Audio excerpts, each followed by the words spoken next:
Hi guys, good morning. I am BK Sharma from Icon School GGC. Welcome to Icon Hindi grammar classes. अलंकार. आज हमारा topic है अलंकार. अलंकार शब्द का अर्थ है आभूषण या गहना. जिस प्रकार आभूषण शरीर की शोभा बढ़ाते हैं, उसी प्रकार अलंकार काव्य की शोभा बढ़ाते हैं. जैसे राम ने सीता के मुख की ओर देखा. इस वाक्य को यदि हम अलंकार लगाकर कहें तो सिय मुख शशि भय नयन चकोरा. सिय मुख शशि भय नयन चकोरा इस प्रकार कहेंगे, जिसका अर्थ है कि राम के नेत्र रूपी चकोर सीता के मुख रूपी चंद्रमा को देख रहे हैं. इस प्रकार अलंकार का प्रयोग करने से वाक्य अधिक सुंदर व रोचक लगेगा. अलंकार की परिभाषा. काव्य की सुंदरता को बढ़ाने वाले तत्व अलंकार कहलाते हैं.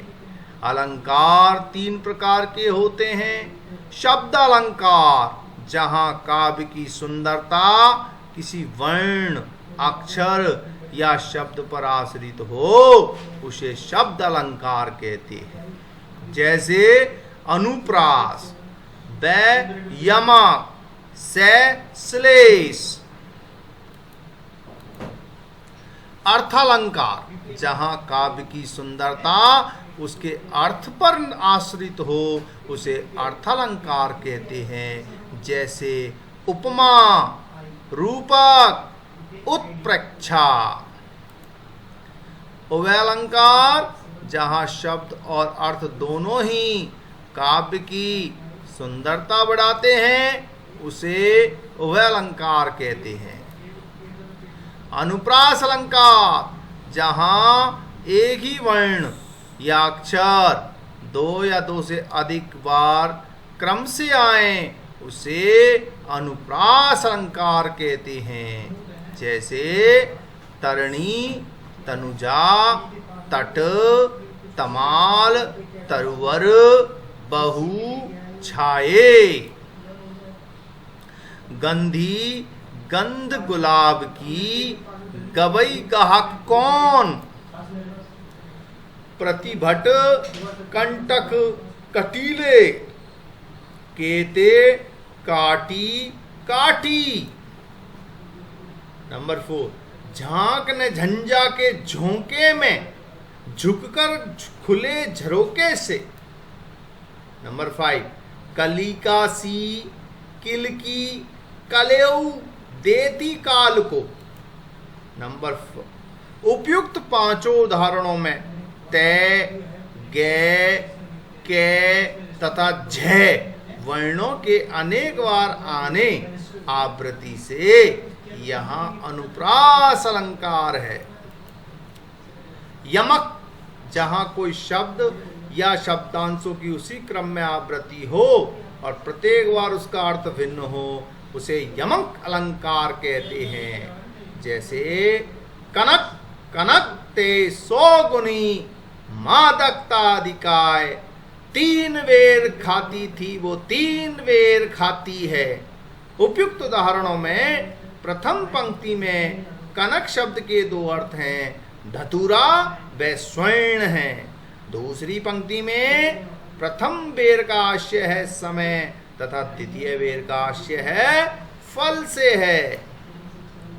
श्लेष अलंकार, जहाँ वाक्य में एक ही शब्द के अनेक अर्थ निकलते हैं, वहाँ श्लेष अलंकार होता है. जैसे पानी गए ने उबरे, मोती मानस चून. सुवरन को ढूंढत फिरे, कवि व्यभिचारी चोर. नव जीवन दो घनश्याम हमें, नव जीवन दो घनश्याम हमें. प्रथम उदाहरण में पानी शब्द के 3 अर्थ हैं, चमक, इज्जत व जल. द्वितीय उदाहरण में सुवर्ण शब्द के 3 अर्थ हैं, सुंदर अक्षर, सुंदर स्त्री का रंग तथा सोना। और तीसरे उदाहरण में घनश्याम का अर्थ काले बादल तथा श्री कृष्ण है। उपमा अलंकार समानता, जब किसी विशेष गुण या स्वभाव की समानता के कारण किसी एक वस्तु या प्राणी की तुलना लोक प्रसिद्ध वस्तु के साथ की जाए उसे उपमा अलंकार कहते हैं। उपमा अलंकार के उदाहरणों में सा, से, तुल्य, सदृश, सरिस, सम, समान जैसे किसी एक शब्द का प्रयोग किया जाता है। जैसे सिंधु सा विस्तृत और अथा, एक निर्वासित का उत्साह, हरिपद कोमल कमल से, करे और की आस, और केशव केशव तुल्य है, हरी सा हीरा छांड के, करे और की आस। कमल सदृश कोमल हाथों में उपयुक्त उदाहरणों में से प्रथम उदाहरण में राम के उत्साह को समुद्र के समान बताया गया है। द्वितीय उदाहरण में श्री विष्णु के कोमल चरणों को कमल के समान बताया गया है। और तीसरे उदाहरण में कवि केशव को श्री कृष्ण के समान बताया गया है। चौथे उदाहरण में हरि को अर्थात ईश्वर को हीरे के समान बताया गया है। और तथा पांचवें उदाहरण में हाथों को कमल के समान बताया गया है। रूपक अलंकार, जहां भिन्नता होते हुए भी उपमेय और उपमान को एक ही मान लिया जाए अथवा उपमेय पर उपमान का अभेद आरोप किया जाए, वहां रूपक अलंकार होता है। नोट, अर्थ के समय इसमें रूपी शब्द का प्रयोग होता है। उदित उदयगिरी मंच पर रघुवर वाल पतंग, बिकसे संत सरोज सब, हर्षे लोचन भ्रंग। अर्थ, मंच रूपी उदयगिरी पर राम रूपी सूर्य के प्रकट होते ही संत रूपी कमल खिले उठे और उनके नेत्र रूपी भ्रमर हर्षित हो गए। जितने कष्ट कंटकों में है जिसका जीवन सुमन खिला, अर्थ कष्ट रूपी कांटों में ही जीवन रूपी कमल खिलता है। अंबर पन घट में डिबो रही, तारा घट उषा नागरी। और जहां अंबर, तारा तथा उषा उपमेय पर पनघट तथा नागरी का भेद रहित आरोप है, अतः यहाँ रूपक अलंकार है। इस पंक्ति का अर्थ है कि अंबर रूपी पनघट में उषा रूपी चतुर्नायिका तारा रूपी घड़ा डुबो रही है। उत्प्रेक्षा अलंकार, उत्प्रेक्षा का अर्थ है संभावना। जब उपमेय में उपमान की भिन्नता होते हुए भी संभावना व्यक्त की जाए वहां उत्प्रेक्षा अलंकार होता है। इस अलंकार की पहचान जानो, मनु, जनु, इव, मनहु, मानो, ज्यों, जानो आदि शब्दों से होती है।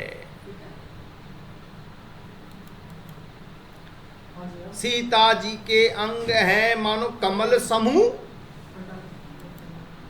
लट लटकनी मनु मत, मधु पगन माधुरी मदहुई पिए।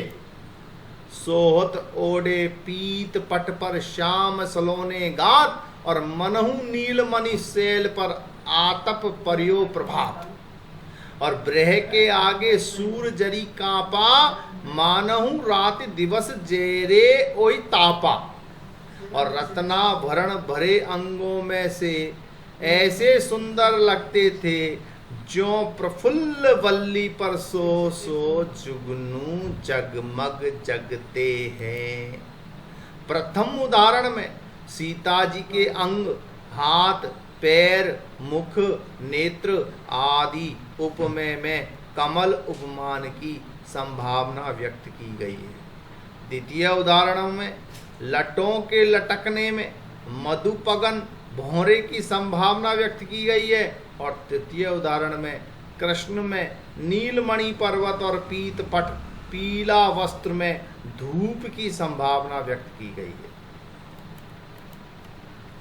चतुर्थ उदाहरण में नायिका की विरहाग्नि में सूरज के रात और दिन जलने की संभावना व्यक्त की गई है। और पांचवें उदाहरण में नायिका के शरीर पर गहने आभूषण उप में जिनके लता पर जगमगाते जुगनुओं की संभावना व्यक्त की गई है।